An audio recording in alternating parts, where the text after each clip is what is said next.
Hello and welcome to episode 2 of Illumo, the video interview series organized by the alumni team, iSmart and RSDT to improve yours, the students, knowledge in a variety of domains through the knowledge and experiences of our own alums.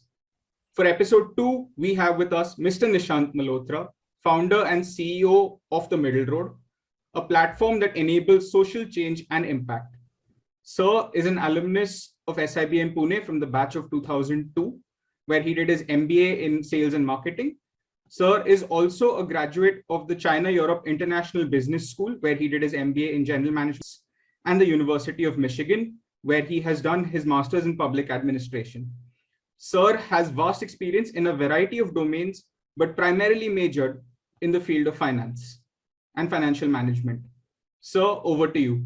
And it's a pleasure to have you here with us. Thanks a lot, Vignesh. First, I want to thank the whole SIBM team for inviting me. Pleasure and honor to be here, invited as a guest. Nishant, you had mentioned, with colleges and, other investments such as municipal bonds.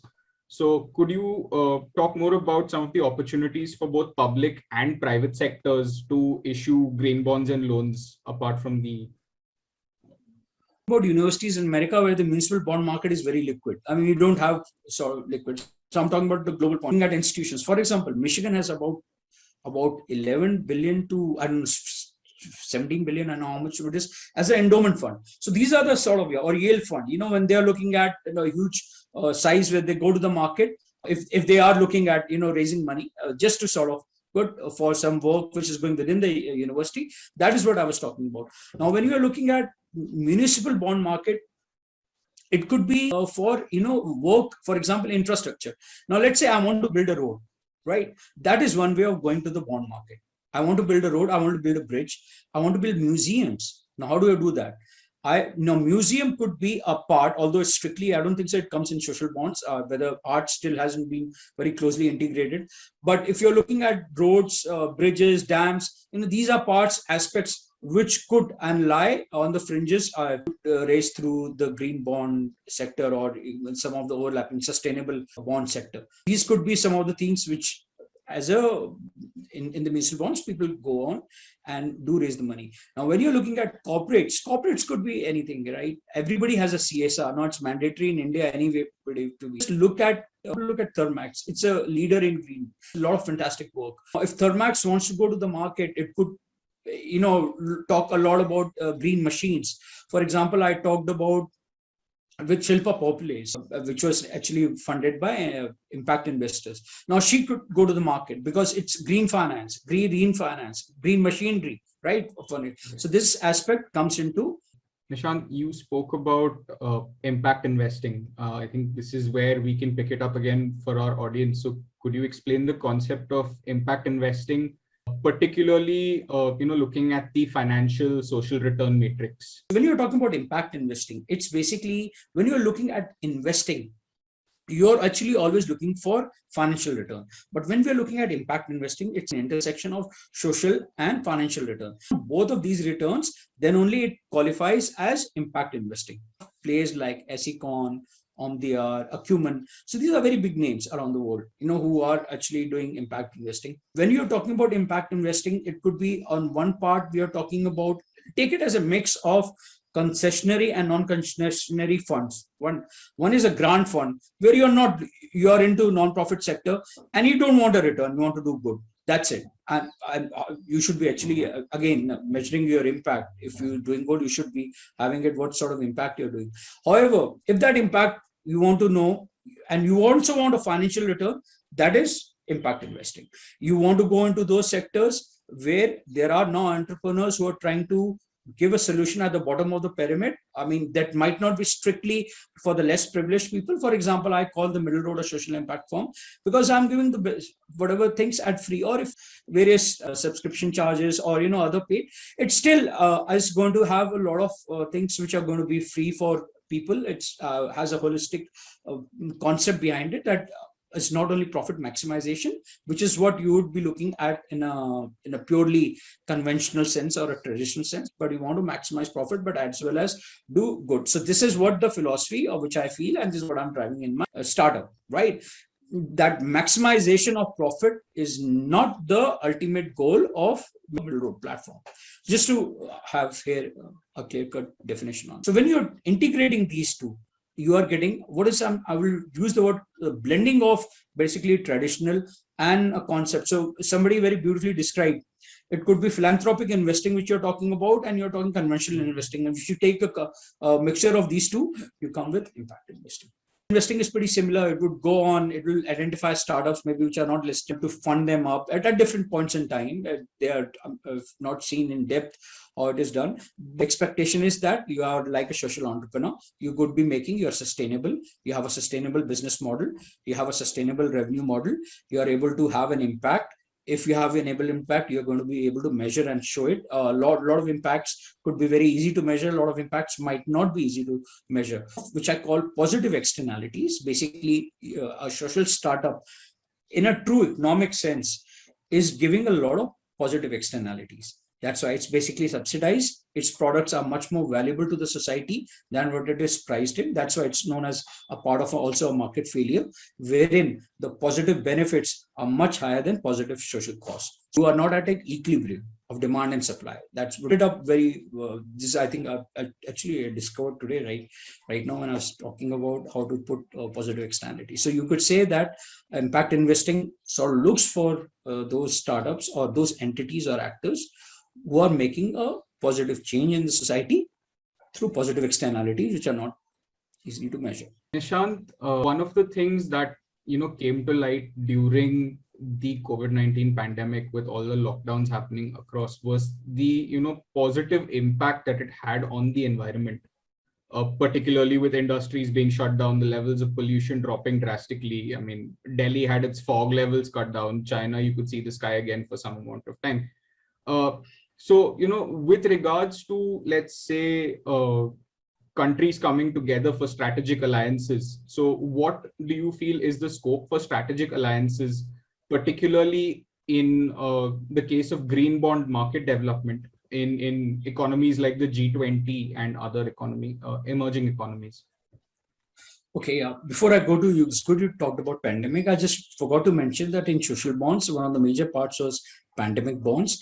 And he said, what should be the recent trends? So I think pandemic bonds should be coming out a lot, specifically for countries like India. It was a great way to go to the market, raise money, get a healthcare system up, right? I mean, the number of doctors which we have, open up hospitals all over India, not oxygen plants, but at least we should have a world, we can't sort of say world class, we should admire what the Western countries are doing, or even like China, how they have also, increased their healthcare system. They're making it much more equitable. So these are the things which pandemic bonds would be very influential, specifically in countries like not only India, Africa, Latin America, a lot of places. Brazil is doing great. Brazil is doing some very innovative things. If you look at Latin America also in making things more equitable. Now, coming to your question of the strategic alliance, I think it's a very good alliance. It was Swedish Bank, I think SEK, and there's another entity, German entity. I think it's a very good initiative. There's a lot of cooperation. So, a lot of work is being done. For example, in Mexico, if you see, they recently, I was reading, they had about 200 about 200 odd plus $1 billion where they have raised money to the sustainable development sector. So that is amazing. If we have more cooperation, so there is a report which comes out which looks at G20.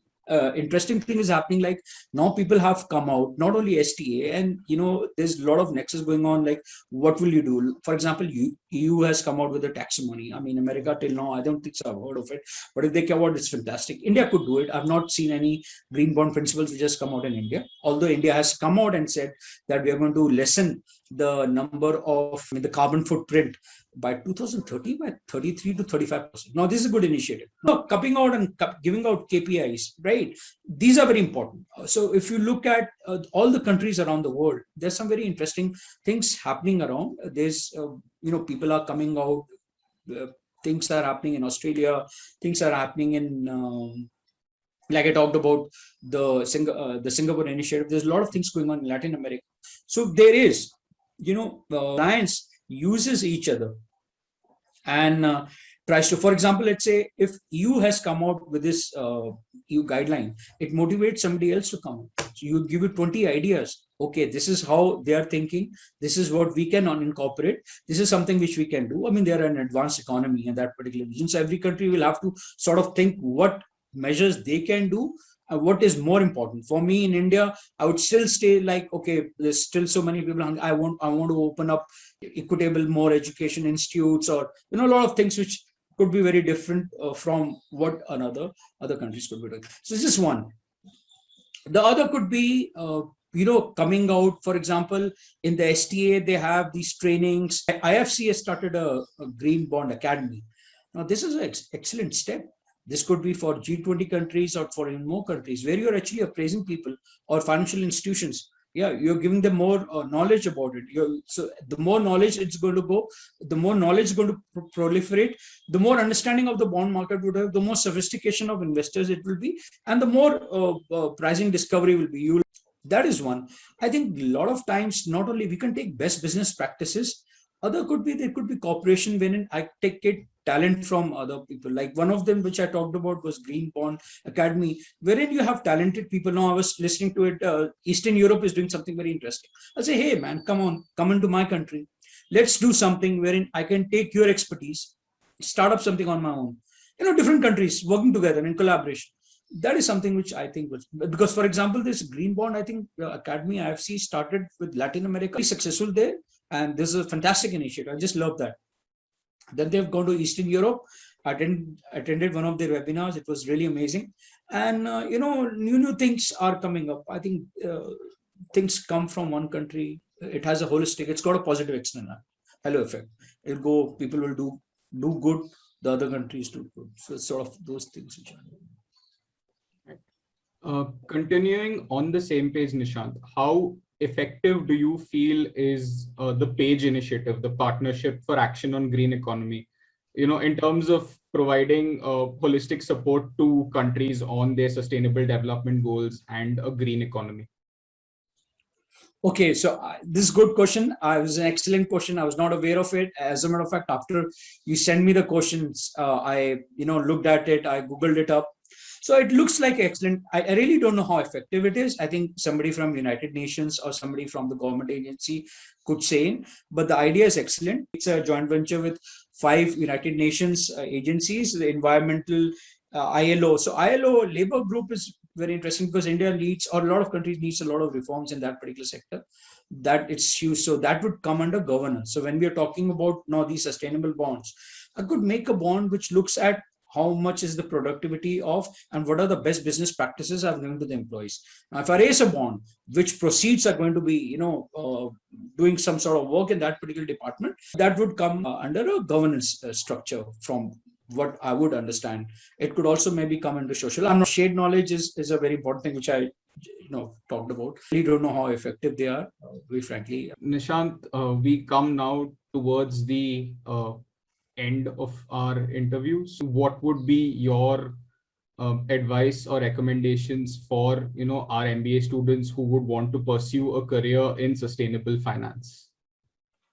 Okay, so this is not only for SIBM, this could be all for a lot of people around. Of course, now the career path which I could would vary from the institutes. If you are in leading institute, because it's much more easier to go into these parts. Various ways you can pursue a career in sustainable finance. If somebody is thinking of a career in sustainable finance, ahead of the curve, it should become an important line as we go forward. One, it could be you start with the idea to go into an impact investment. Now, that is one clear-cut visible career path I can see from leading school, specifically from SIBM. Now, how you will start there is like an impact investor might not take you directly. You would work in, investment banking part, wherein you could look at equity in valuation aspects very specifically there. That's where most likely you would like to go in, work there before you transit into different impact investors. That is one clear-cut visible path which I can see. And when you go into there, you keep in touch with what is the recent trends happening in sustainable development. Because first go back to,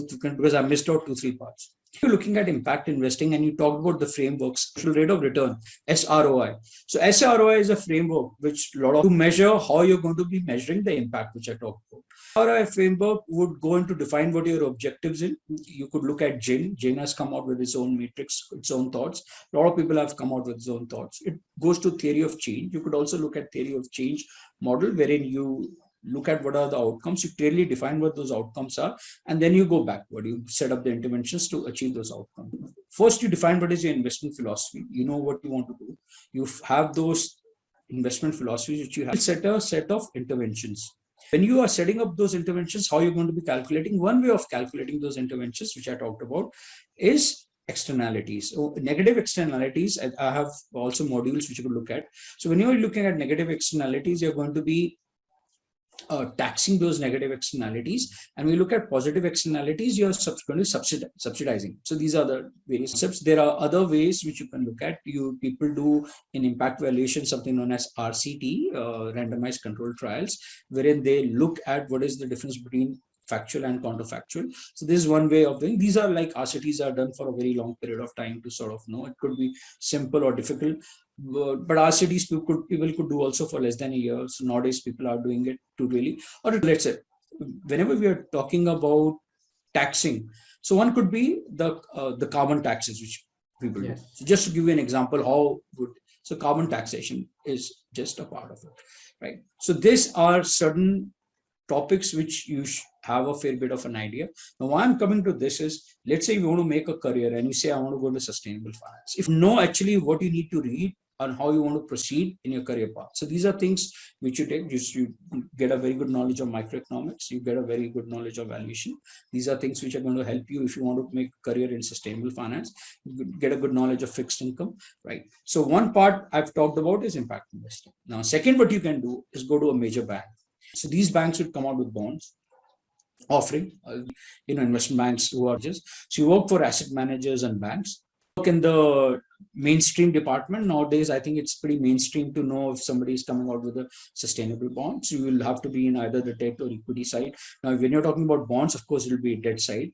Now, when you're looking at equity, there are a lot of indices which are listed now. So there's an equity portion also wherein you can go in.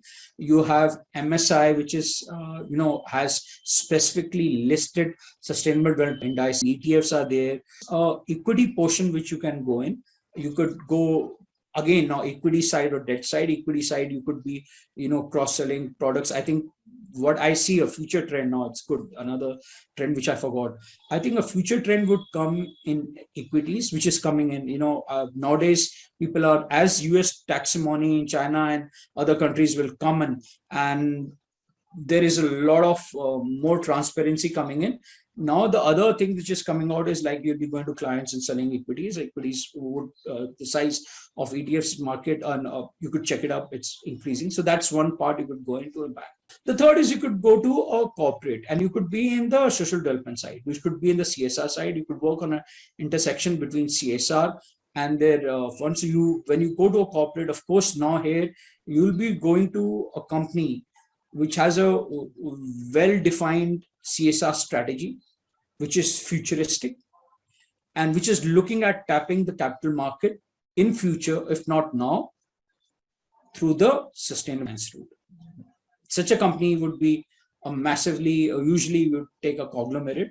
It could also need not be a conglomerate. It could be a futuristic company which is thinking of going in that side. So you could be looking at an impact company, which could be a social impact company, which predominantly has a part of its mission engraved in the CSR strategy. So if you're looking at such a company, this company which in future certainly tap as the company grows into the sustainable bond market. So this is what. Fourth, I would say is like also start exploring abroad. For somebody like SIBM, you could always go. There are two major centers in Asia, I would say, Singapore and Hong Kong. You could look at if you could go abroad. Europe is of course open, and I don't know, America is very big also. America is hugely into asset. So you could work in mainstream traditional finance so that tomorrow you have a chance, maybe 3-5 years down the line, depending on how the moments move, that you could move in. So if you want to be in sustainable finance, you should be predominantly in financial services sector. these are the, I'm not sure. I think that's a pretty comprehensive roadmap that you covered for our students as well as anyone looking for, building a career in sustainable finance. That I think brings us to the end of our interview as well. I just forgot another thing. Good, Sure. sorry, but because this will help you. Sure. Now, I think sustainable finance is going to become really big, and sustainable products become big in asset management space, specifically private banking. If you want to make a career, I mean, India would not sort of very highly recommend people to be, you go abroad because there's a lot of flexibility to it, but you can work in India and then later on move abroad. There, I was thinking like you look more on structured products, try to be in an international side wherein you have complex structures you can work in, get a very good idea about structured products, because equally, what I'm saying is sustainable linked products would come on these, like for example, step up coupon, there will be a lot of different structures and more complicated structures would come in as you go forward. I also suggest that you have a very good understanding of options. Option market, you should be have a decent edge, and you should have understanding between a put call parity, but rather also what are exotic options. Just look at it, have a brief idea of. Right, Nishant. Thank you so much for that. Nishant, we'd like to take this opportunity to thank you massively for taking time out of your busy schedule to come and educate us about sustainable finance and the various aspects of sustainable finance. You also covered the opportunities, challenges, trends that are coming forward, sustainable development and investment opportunities, where we could see a collaboration between the public and private sectors as well, impact investing and its relevance going forward, and of course how crucial collaborations between nations are, specifically in terms of strategic alliances for green development and green bonds. Nishant, from everyone here at SIBM Pune, we thank you from the bottom of our heart for this opportunity, and we really look forward to hosting you on our Hilltop campus in the near future. Thanks a lot. I really appreciate. Thank you. I'll maybe send you a bit of a note on NL, since I talked about. I think that's a structure which you see, you'll get a fair bit of idea what's happening right now in the market in an international size, whenever I'm talking about international. And thank you. I look forward to meeting you in person. Thank you so much, Nishant. Also for the audience, the document that Nishant mentioned will be in the description.